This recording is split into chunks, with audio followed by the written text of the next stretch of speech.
Doctor नमो जोशी यांचं 40 वर्षाहून अधिक अध्ययन अध्यापन क्षेत्रामध्ये सरांनी काम केलेलं आहे। बालकुमारांसाठीचं लेखन त्यांचं खूप प्रसिद्ध आहे।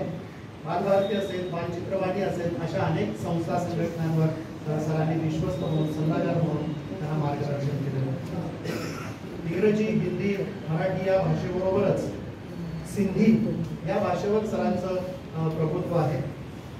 17व्या बालकुमार साहित्य संमेलनाचे सर अध्यक्ष होते। असे डॉक्टर नमो जोशी यांच्या या कार्यक्रमाला अध्यक्ष म्हणून लाभले याचा आम्हा सगळ्यांना आनंद आहे। मी संस्थेचे अध्यक्ष लाखे सर यांना विनंती करतो आपण जोशी सरांचा सन्मान करूया।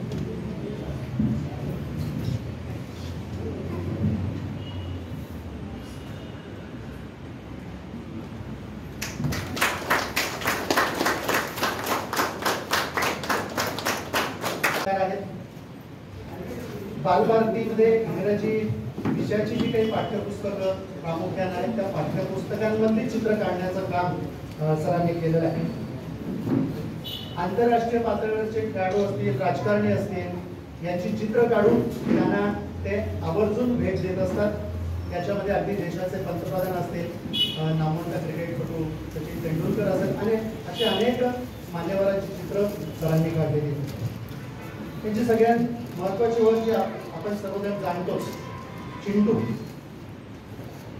चिंटू ही जी हास्य मालिका, चित्र मालिका जी सकाळ या वर्तमानपत्रामध्ये 25 वर्षाहून अधिक काळ चालली, त्या चित्र मालिकेचे ते सहनिर्माते असे चारुहास पंडित सर यांनी चिंटू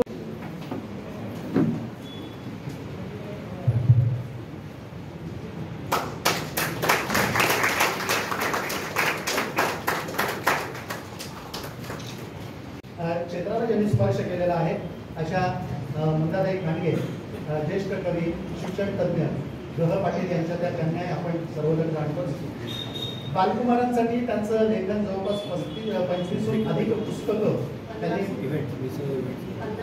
माफ करा, 50हून अधिक पुस्तकं आता त्यांची प्रकाशित झालेली आहेत। साहित्यप्रेमी भगिनी मंडळाच्या त्या कार्यकारी विश्वस्तही आहेत। पुणे विद्यापीठाच्या बोर्ड ऑफ स्टडीमध्ये देखील त्यांनी काम केलेलं आहे। त्यांच्या साहित्याचा सावित्रीबाई फुले पुणे विद्यापीठामध्ये, त्याचबरोबर डॉक्टर बाबासाहेब आंबेडकर मराठवाडा विद्यापीठामध्ये त्यांच्या पुस्तकांचा अभ्यासक्रमात देखील समावेश केलेला आहे। आज मंदाताईंचा या ठिकाणी आपण या ठिकाणी मंदाताईंचा सन्मान करूया। मी लाखे सरांना पुन्हा विनंती करतो डॉक्टर मंदाताई खांडगे यांचा सन्मान करावा।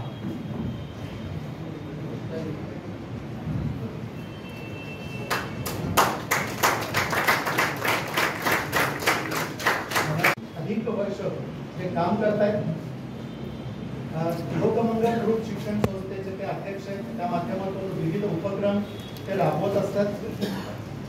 साताऱ्याचे माजी नगरसेवकही ते आहेत। त्याचबरोबर जनता सहकारी बँकेवर संचालक म्हणूनही सरांनी काम केलेलं आहे। आणि आणखी त्यांची एक ओळख म्हणजे महाराष्ट्र साहित्य परिषदेचे ते कार्यवाह देखील आहेत। सरांचंही स्वागत सन्मान या ठिकाणी लाखे सरांनी करावा अशी मी त्यांना विनंती करतो।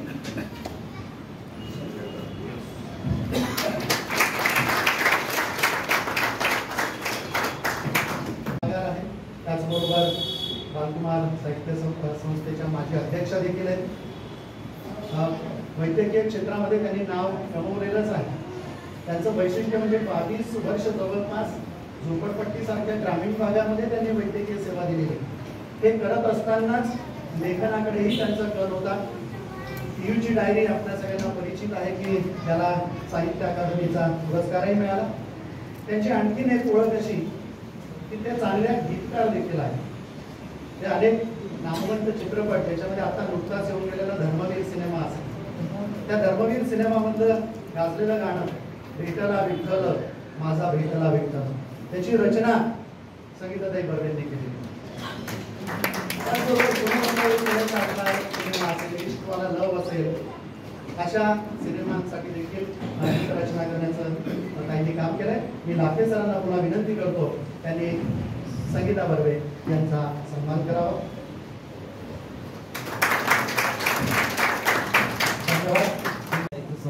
वार्षिक पुरस्कारामध्ये आज आपल्या या सोहळ्यात आपल्या सर्वांचं मनपूर्वक स्वागत. व्यासपीठावर उपस्थित आजच्या कार्यक्रमाचे अध्यक्ष, आमचे गुरुवर्य, मार्गदर्शक, जेव्हा जेव्हा जी काही अडचण लागते ते सोडवणारे डॉक्टर नमन जोशी सर, त्याचप्रमाणे आजच्या कार्यक्रमाचे प्रमुख पाहुणे ज्यांच्या हस्ते हा पुरस्कार आज प्रदान करणार आहे त्या म्हणजे व्यंग्यचित्रकार. त्याचप्रमाणे अशा काही रेषा काढतात की ज्या रेषा बोलक्या होतात आणि चालायला लागतात आणि त्या वृत्तपत्रातून आणि सोशल मीडियातून आपल्याला दिसतात. ते व्यंग्यचित्रकार माननीय चारुहास पंडित सर, या संस्थेच्या आधारस्तंभ. त्याचप्रमाणे काही वेळेला म्हणजे मार्गदर्शन ज्या ज्या वेळेला लागतं त्यावेळेला मार्गदर्शन करणाऱ्या मंदाता विश्वस्त मंदाताई खांडगे. त्याचबरोबर दुसरे विश्वस्त आता सांगितलेली ज्यांची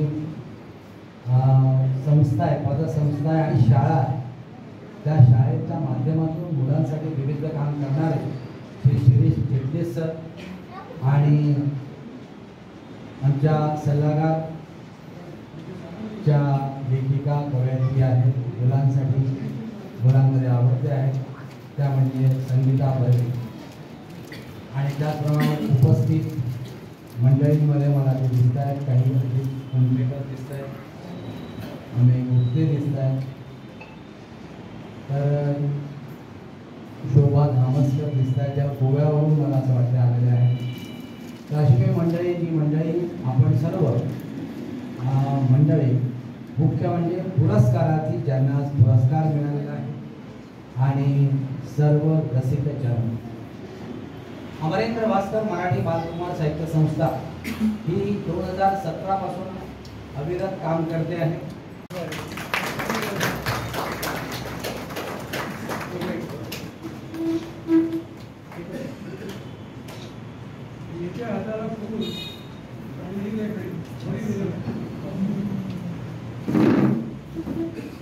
आणि कार्यकारिणी सदस्य सन्माननीय मृणाल जैन यांनी केलं. यापैकी सन्माननीय मृणाल जैन यांना विनंती करतो की त्यांनी आपल्या पुस्तक परीक्षणासंबंधीचं भाष्य करावं. मृणाल जैन.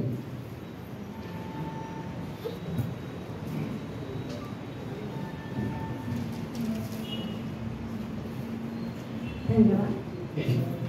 नमस्कार. सन्माननीय व्यासपीठ संस्थेचे माननीय विश्वस्त सल्लागार, बालसृष्टीशी नातं जपणाऱ्या सर्व जाणकार रसिकांनो, माझा मनपूर्वक नमस्कार. सर्वप्रथम मला परीक्षक म्हणून या मानाच्या आणि अर्थपूर्ण प्रक्रियेत सहभागी होण्याची संधी दिली त्याबद्दल मी संस्थेचे अध्यक्ष श्री लाखे सर, गरुड सर आणि सर्वांचेच मनपूर्वक आभार मानते. केवळ संधीच नव्हे तर सर वेळोवेळी आपण दिलेलं प्रेरणादायी मार्गदर्शनही माझ्यासाठी अत्यंत मौल्यवान आहे. टिपणारी एक झपाटून टाकणारी दुनियाच उभी केली आहे. परीक्षक म्हणून प्रत्येक लेखन कृतीचा गाभा समजून घेणं, त्यामागचं चिंतन, रचना, शैली, आणि मुलांपर्यंत पोहोचण्याची ताकद याचं बारकाईने विश्लेषण करणं हे माझं खऱ्या अर्थाने कर्तव्य होतं आणि त्याचा मी मनापासून प्रयत्न केलेला आहे. व्यासपीठावरील सर्व सन्माननीय आदरणीय जोशी सर, आपण सभागृहातील सर्व उपस्थित ज्यांना पुरस्कार मिळालेले आहेत, पुरस्कार प्राप्त असे सर्वजण, सगळ्यांना माझा नमस्कार. आजचा दिवस खरोखर खूप छान आहे. मला जो पुरस्कार मिळाला त्याच्यासाठी आमच्या बालकुमार संस्थेने माझा इथे म्हणजे घरचा जसा सन्मान केलेला आहे, कौतुक केलेलं आहे. पण आपल्या सगळ्यांच्या दृष्टीने ज्यांना पुरस्कार मिळणार आहे त्यांच्यासाठी आजचा दिवस खूप छान आहे. खूप छान अशासाठी की दातृत्व, कर्तृत्व आणि नेतृत्व या गुणांनी ज्यांच्या पुढे नतमस्तक व्हावंसं वाटतं अशा अहिल्याबाईंची आज 300वी जयंती आहे. दुसरी गोष्ट अशी की ओभा म्हणजे अमरेंद्र भास्कर ही जी संस्था आहे, ज्यांचं नाव त्याच्यामध्ये आहे, भास्कर म्हणजे भारा भागवत,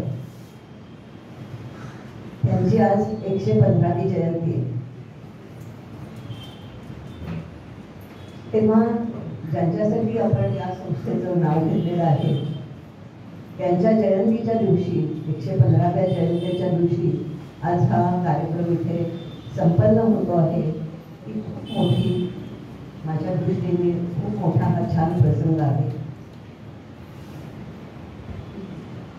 भारा भागवतांनी खूप पुस्तकं लिहिली, 100च्या वरती असेल. त्याचं घर म्हणजे पुस्तकांचं घर होतं. मी अनेकदा त्यांच्या घरी गेलेली आहे, आनंदनगरमधल्या आणि बावधनमधल्या. त्यांनी इंग्रजीमधनं, जसा भास्कर खेळ त्यांचा महत्त्वाचा नायक आहे, तसं इंग्रजीमधून अनेक पुस्तकांचा अनुवाद केलेला आहे.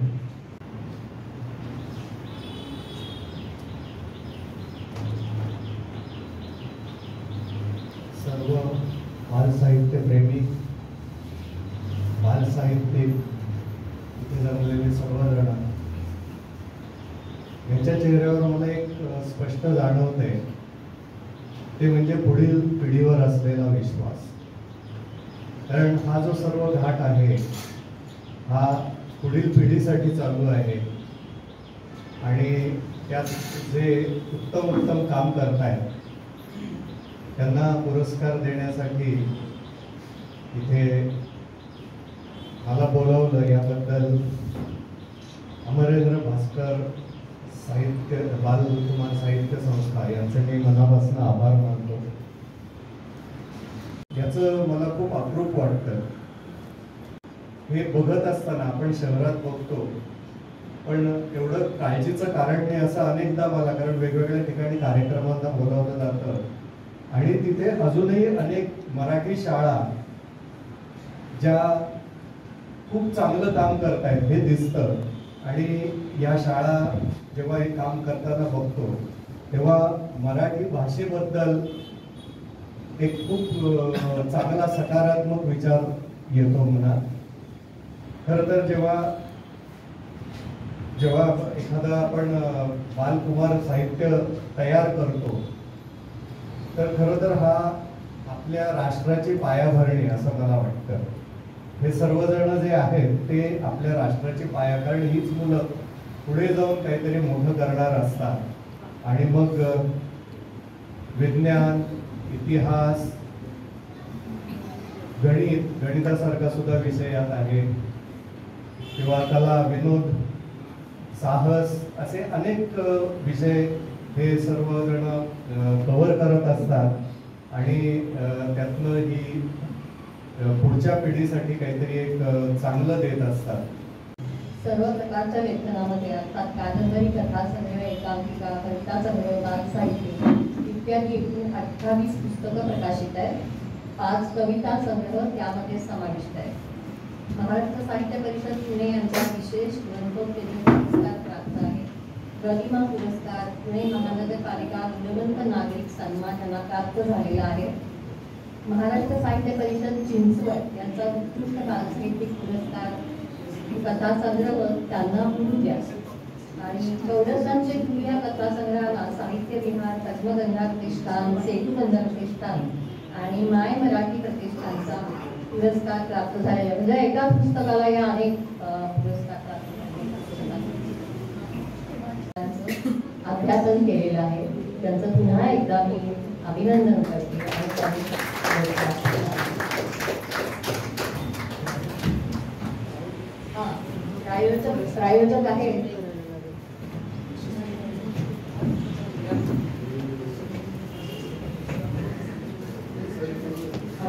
प्रायोजक आहेत या पुरस्काराचे रासकर सर. त्यांनी पण व्यासपीठावर यावं. BA असं शिक्षण आहे यांचं आणि प्राथमिक शिक्षकापासून मुख्याध्यापक पदापर्यंत अध्यापन त्यांनी केलेलं आहे. यांचं प्रकाशित साहित्य जगणं माणसाचं मनापासून शाळेतही या काव्यसंग्रहापर्यंत एकूण 11 काव्यसंग्रह, वाचनिका संग्रह 1997च्या कोपर खेळ्यापासून कान पिचक्या किंवा आता बोमला बाबा बाटलीचे असे एकूण 10 आहेत. कथासंग्रह एकूण 8 आहेत. नागू वेडा कसा बालसाहित्य आहे. बाल कादंबरी सोबत कथासंग्रह आणि कविता संग्रही आहे. मी खरं सांगते, हा त्यांचा परिचय थोडक्यात लिहून घेता घेता मला असं झालं की ह्याच्यातलं घ्यायचं काय आणि बघायचं काय, प्रचंड परिचय आहे. राष्ट्रपती डॉक्टर कलाम यांचेपासून फुले सुगंधीपर्यंत व्यक्तिचरित्र यांनी लिहिलेली आहे. जागरण हे आत्मचरित्र त्यांनी लिहिलेलं आहे. लेखनाचा झपाटा त्यांचा वाखण्याजोगा आहे. त्यांचं पुनश्च अभिनंदन करते आणि त्यांनी पुरस्कार स्वीकारावा अशी त्यांना विनंती करते.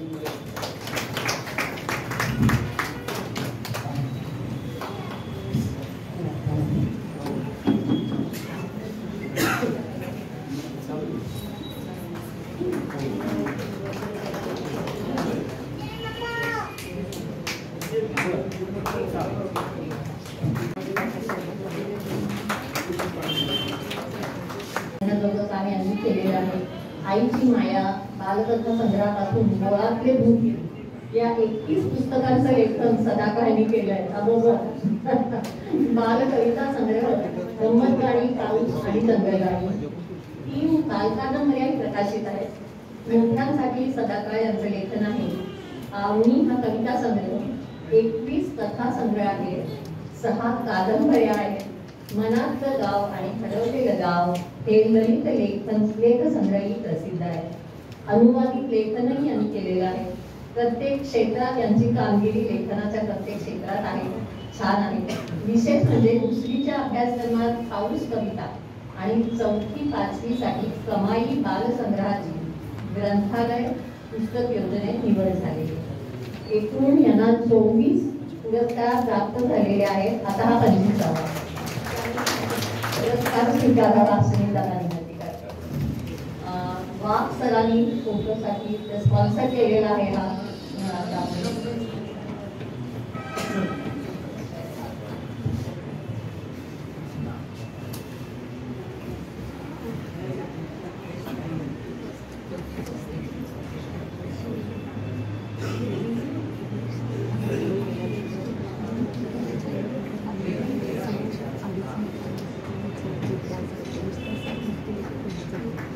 संचालक आहेत, हे कोल्हापूरचे आहेत. MA MA सेट नाट्यशास्त्र पदविका, डिप्लोमा इन ड्रामा शिवाजी विद्यापीठ प्रथम क्रमांकाने उत्तीर्ण येतात. म्हणजे एका माणसाने किती क्षेत्रात नैपुण्य मिळवावं याचं उत्तम उदाहरण आहे. 27 वर्ष प्रशासकीय अनुभव यांना.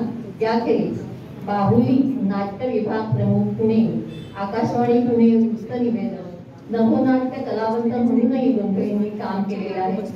अमृतवेग या दूरदर्शन मालिकेमध्ये डॉक्टरची भूमिका, बालचित्रवाणीमध्ये सह्याद्री वाहिनीवर मुलाखत, अनेक देशांमध्ये पपेट आणि कॉमेडी शोचं सादरीकरण, नेपाळमध्ये अखिल विश्व मराठी साहित्य संमेलनात प्रमुख पाहुणा म्हणून यांची उपस्थिती होती.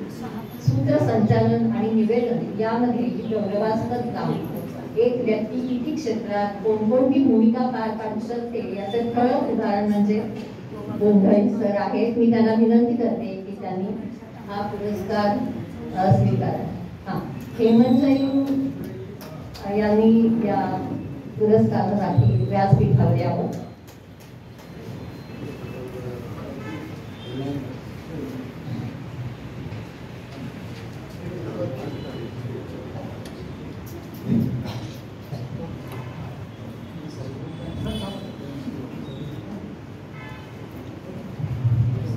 नगरपालिकेच्या शाळेतल्या मुख्याध्यापिका आहेत.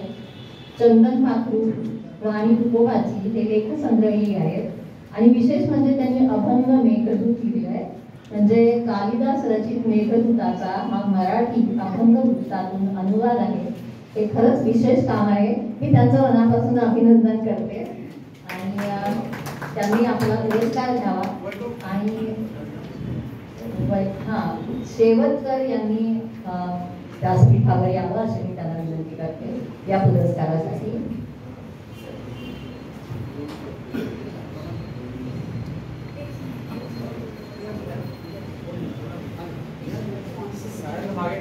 शेवटकर यांनी स्पॉन्सर केलेला आहे हा पुरस्कार.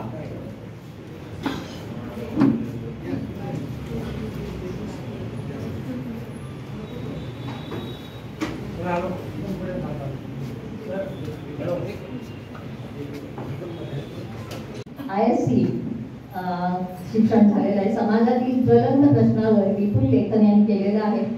पर्यावरण या विषयावर आकाशवाणी परभणी केंद्रावरून माहिती प्रसारित करीत असतात. निसर्गाशी जुळवून नाते हा बालकविता संग्रही प्रकाशित आहे. बालकथा स्वरूप आणि व्याप्ती हा समीक्षा ग्रंथ लिहिला असून सावित्रीबाई फुले विद्यापीठाच्या MA मराठी द्वितीय वर्षाच्या अभ्यासक्रमात त्यांचा समावेश आहे. टाळ्या. अर्थातच समीक्षा ग्रंथ दर्जेदार आहे यात शंका नाही. लोकमत यानंतर उच्च कर्मे करून द्यावे अशी मी तिला विनंती करते. विक्रमी वाचक पुरस्कार, अनेक वक्तृत्व स्पर्धांमध्ये प्रथम क्रमांक, उत्कृष्ट शिक्षक पुरस्कार, उत्कृष्ट लेखक पुरस्कार, व्यावसायिक नैपुण्य पुरस्कार अशा अनेक पुरस्कारांनी सरांना गौरवण्यात आलेला आहे.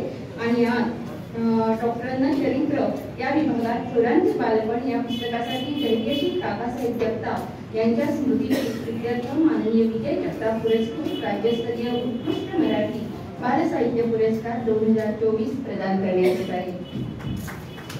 अभिनंदन सरांचे.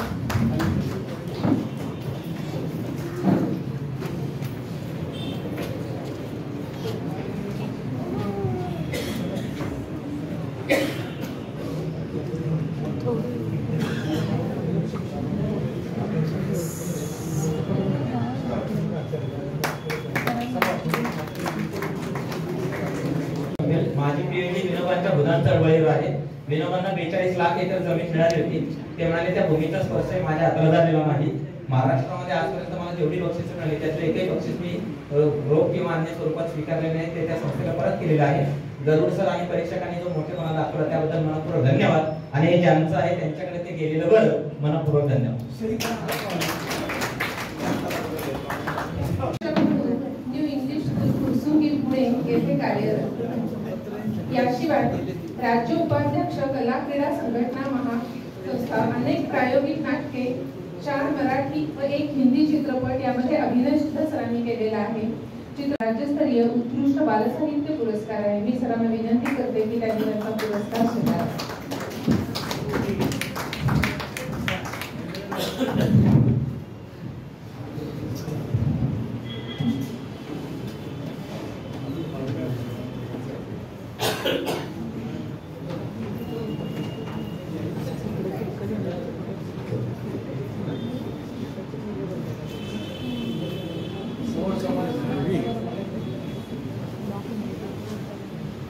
मराठी माध्यम, डोंबिवली पूर्व, जिल्हा ठाणे.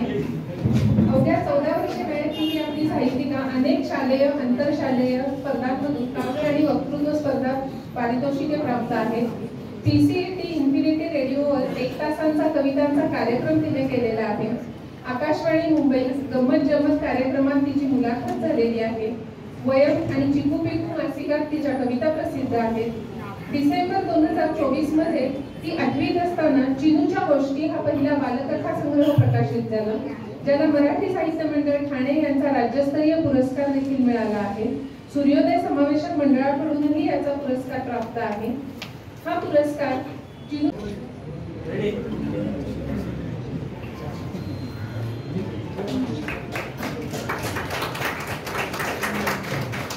येथे 2009 मध्ये सेवानिवृत्त झालेल्या सरांनी 36 वर्ष गणिताचे अध्यापन केले आहे. कृती संशोधन प्रकल्प स्मार्ट पिटी तज्ञ मार्गदर्शक, शिष्यवृत्ती नवोदय तज्ञ मार्गदर्शक म्हणूनही ते कार्यरत आहेत. सेवानिवृत्तीनंतर वैदिक गणित, संख्याज्ञान, मनोरंजनातून गणित या अखंड गणित लेखमाला गणितगट्टी व्हॉट्सअप ग्रुपद्वारे त्या पुस्तके प्रसारित करतात. जिल्हास्तरीय श्रीनिवास रामानुजन गणित व्याख्यानमाला चालू आहे. आतापर्यंत अनेक पुरस्कारांनी सरांना गौरवलेले आहे. 1992 साली तालुका आदर्श पुरस्कार, 1997 साली जिल्हा आदर्श पुरस्कार, 2004 सालचा राष्ट्रीय शिक्षक पुरस्कार, 2005 साली शिक्षण भूषण पुरस्कार आणि 2006 साली नवनीत सन्मान या सन्मानाने सरांना सन्मानित करण्यात आले आहे. आणि आज विशेष पुरस्कार या विभागात गणितगट्टी या पुस्तकासाठी शकुंतलाबाई मानसगुरु यांच्या स्मृती प्रित्यर्थ डॉक्टर गणेश पुरस्कृत 2024 राज्यस्तरीय उत्कृष्ट मराठी बालसाहित्य पुरस्कार त्यांना देण्यात येत आहे.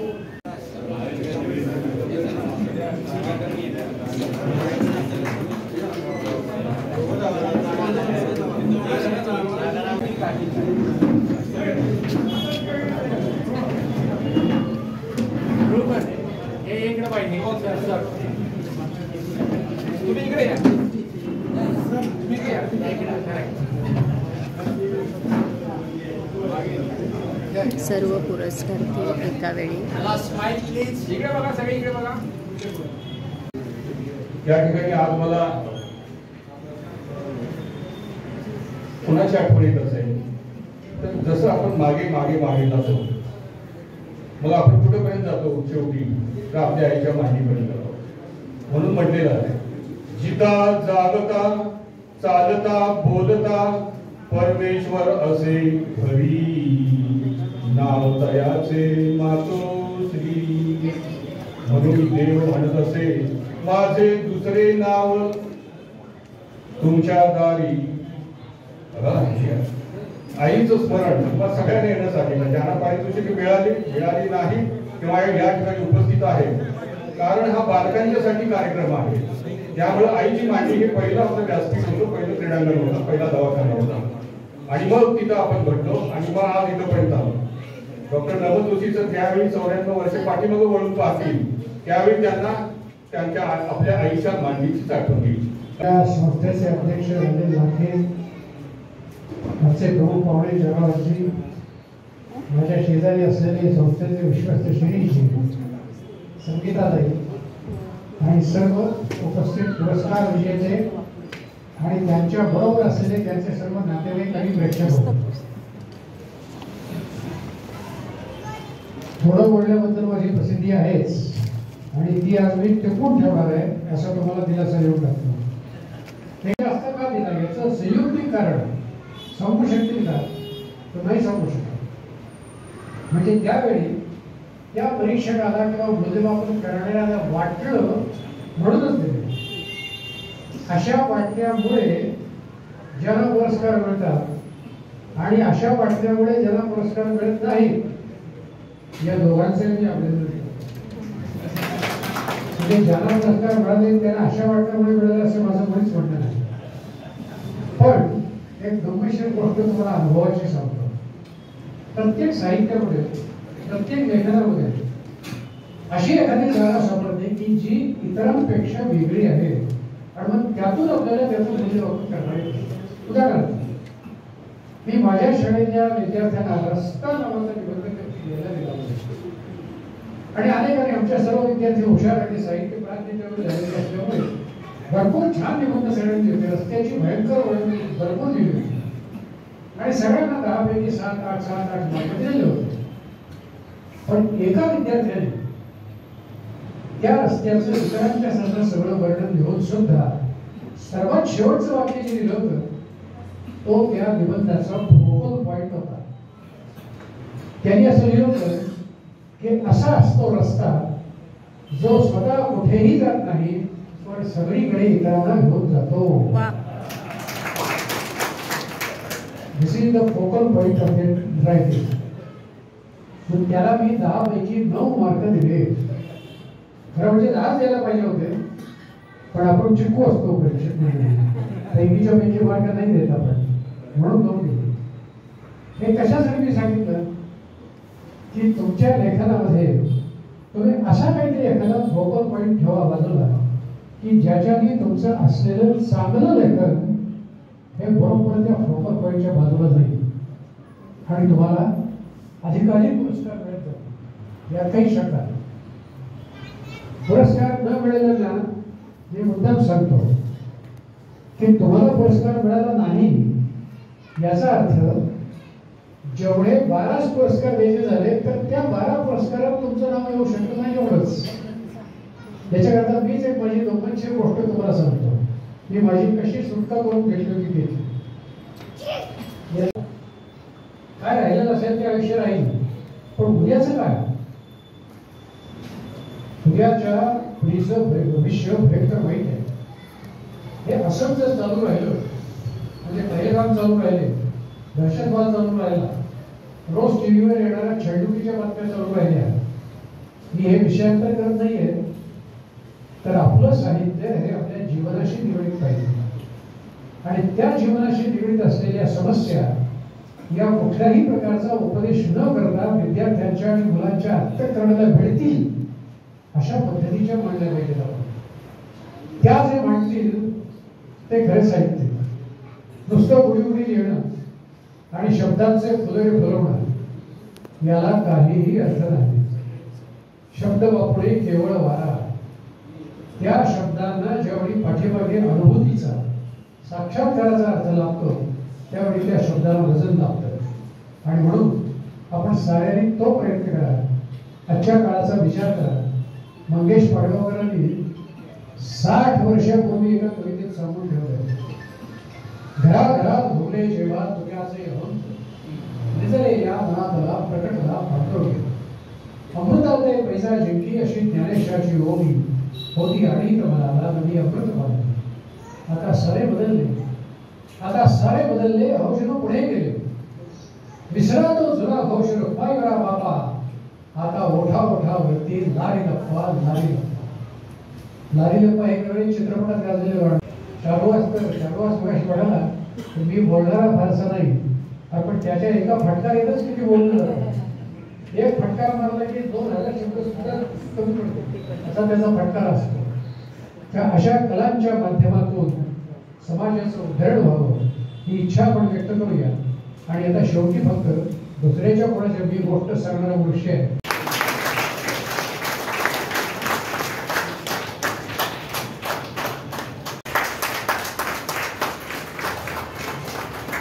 वंदे मातरम ने होईल त्याआधी मी आभार प्रदर्शन करण्यासाठी उभी आहे.